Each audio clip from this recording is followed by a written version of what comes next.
Good morning, ma'am! Good morning, Megan! Sakto na kasalubong kita. Meron akong iuutos sa'yo.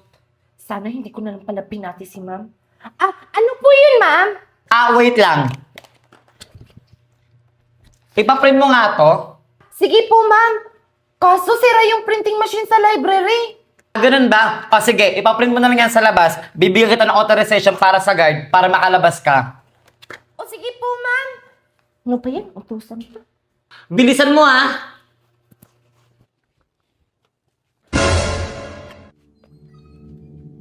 Ang dilim naman dito. Siyempre, stock room nga, di ba? O, may buksan mo na yung ilaw. Okay. Ano ba ang kukunin natin dito sa stock room?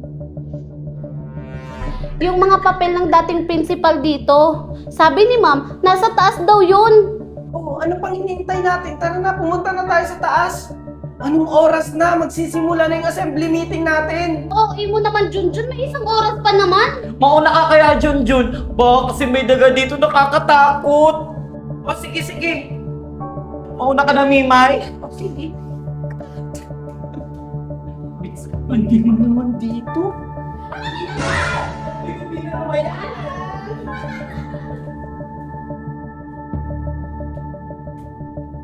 Ayan, perfect. Andito na tayo. Wala pang ilaw dito. Ang dilim-dilim eh. Ayan, Mima, yun nasa likod mo. Oo nga, no?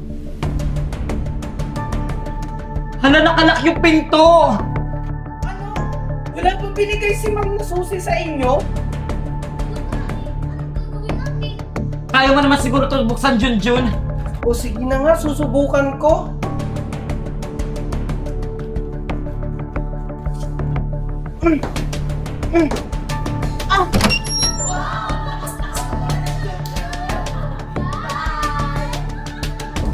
Bagay, Junjun!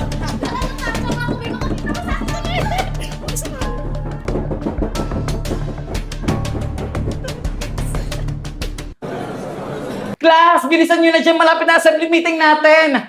Oh, Marco, good luck pala mamaya. Ready na ba yung speech mo? Oo naman po, Ma'am. Ready na yung speech ko para mamaya. Teka, asan na nga ba si Junjun? Hindi ko din po alam, Ma'am. Kanina ko pa siya hindi nakikita.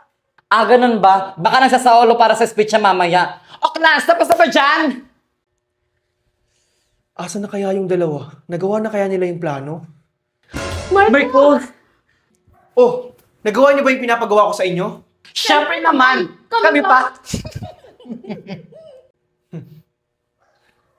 Good afternoon, everyone! Ready na ba kayo pakinggan ang plataforma ng mga tatakbong presidente ng school natin?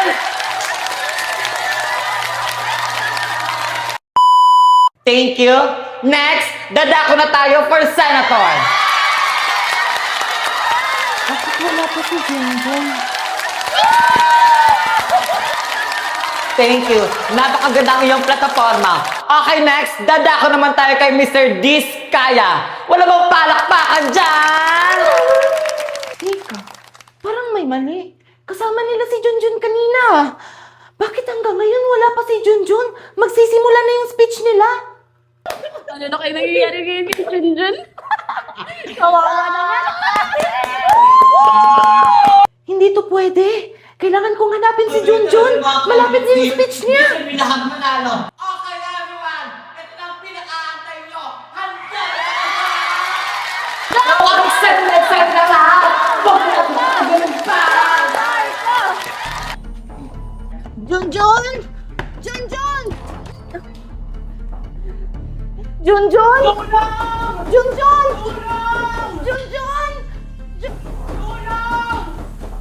Junjun! Junjun! Junjun! Junjun! Junjun! Junjun! Okay ka lang ba, Junjun? Anong nangyari sa'yo? Ba't ka nandito? Walang iya talaga yan si Tasha at si Mimay.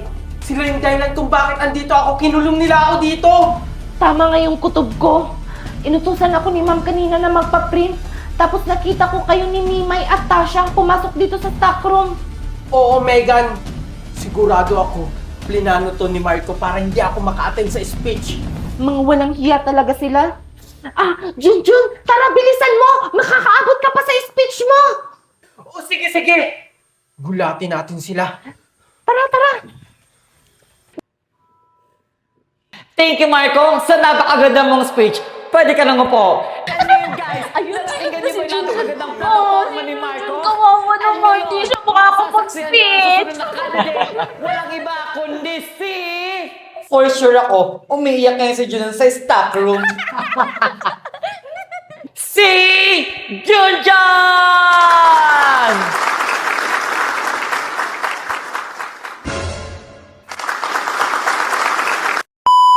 Wow! Hindi rin talaga magpapatalo din si Junjun. Napakaganda ka ng plataforma. Dahil dyan, guys, palakpakan naman kayo dyan!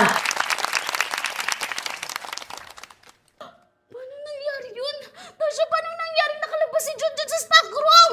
Hindi ko din alam, Mimay. So bago tayo magtapos sa ating assembly meeting, batiin mo natin sila ng good luck and congratulations sa lahat ng candidates.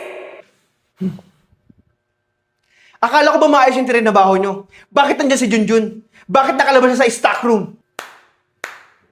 Sinasabi ko na nga ba na kayong tatlo ang may pakana kung bakit nakulong si Junjun doon sa stock room? Hindi ko to papalampasin. Isusumbong ko kayo sa principal. Lalo ka na, Marco, para ma-disqualify ka.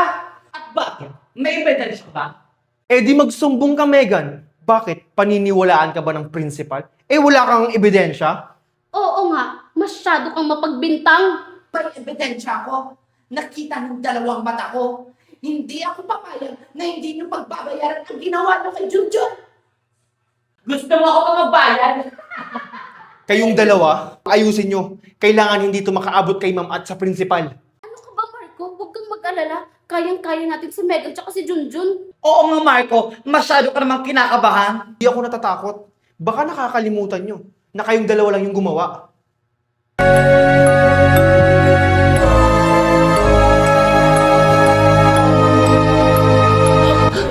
Ano, Junjun, yung kandila naman sa sindan mo na bilis!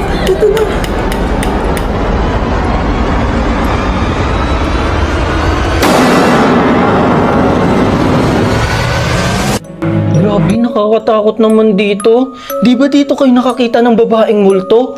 Or baka namamalikmata lang kayo? Oo, dito yun. Kung nandito ka lang nun, malamang ikaw yung pinakaunang tumakbo kesa sa amin. Tumahimik na muna kayo. Sigurado na ba kayo dito? Ako na lang magbabantay sa labas. Kapag may nangyaring kakaiba, sumigaw lang kayo at bubuksan ko agad ang pinto. Sigurado kami, kailangan natin makita kung ano talagang nandito. Para lang tong camping, pero haunted. Sige, pumasok na kayo. Nana Mimay.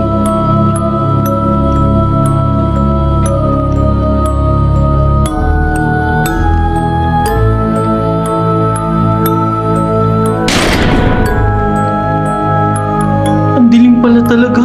Wala ba tayong flashlight, Mimay? Mas nakakatakot pag flashlight. Okay na yan, kandila. Narinig mo yun, Mimay? Oo, Junjun, doon galing yun.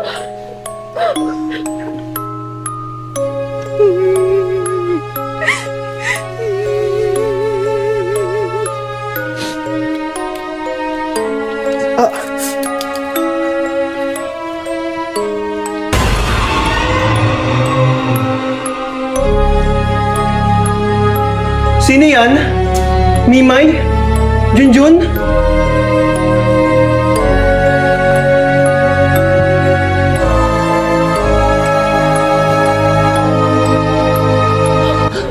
Ano, Junjun, yung kandila naman sa sindan mo na bilis.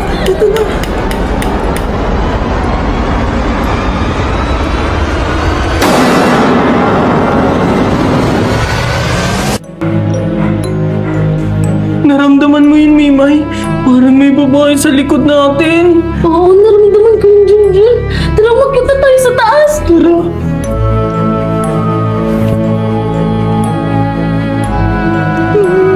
Narinig mo ba yung Junjun?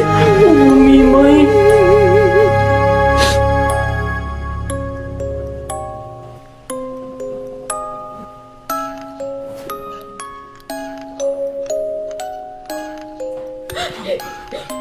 Junjun, siya yung babae nakita namin dati ni Marco. Siya ba yun? Baka may kailangan siya. Lapitan natin. Ito ba yung Mimay?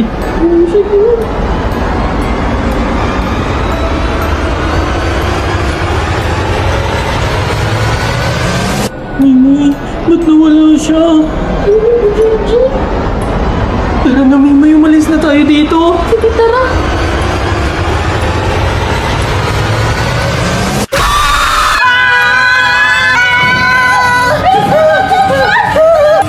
Junjun, Mimay, bilis!